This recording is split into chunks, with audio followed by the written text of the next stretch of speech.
এই পৃথিবীতে মানুষকে আর জিনকে সৃষ্টি করলাম তার একটি মাত্র কারণ হলো আমার ইবাদত করার জন্য, আমার গোলামি করার জন্য।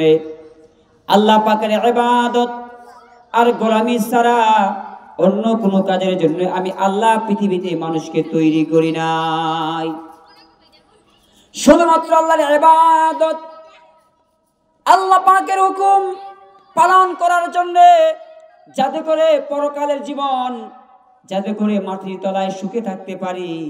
এই জন্য আল্লাহ পাক রব্বুল আলামিন এই দুনিয়াতে নেক আমল করার জন্যে, আল্লাহর হুকুম পালন করার জন্যে, বিধিবিধান মানার জন্যে এই পৃথিবীতে আল্লাহ পাক আপনাকে আমাকে সৃষ্টি করেছেন। তাহলে বলেন কয়টা কাজ? একটা কাজ।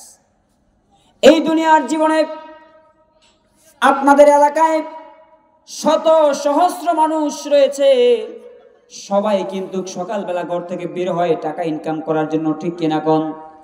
আবার সন্ধ্যায় বাজার করে ঘরের মধ্যে ফিরে আসে।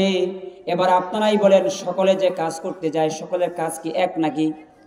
এই যে আপনাদের দুলালপুর বাজার দেখতে পাচ্ছেন, এই বাজারে শত সহস্র ব্যবসায়িক রয়েছে। সকল ব্যবসায়ী কিন্তু এক দোকান চালায় না, সকলে এক এক ধরনের ব্যবসায়িকের এক এক ধরনের দোকান, ঠিক কিনা কোন? এই রাস্তায় অনেক গাড়ি চলে, অটো, সিএনজি, রিক্সা, ট্রাক, টমটম সব কিছুই চলে। সবাই কিন্তু টাকার জন্যই গাড়ি চালায়, ঠিক কিনা কোন? কিন্তু সবার গাড়ি চালায় উদ্দেশ্য হলো টাকা, কিন্তু সকলের গাড়ির ধরন কিন্তু একরকম নয়, ঠিক কিনা কোন?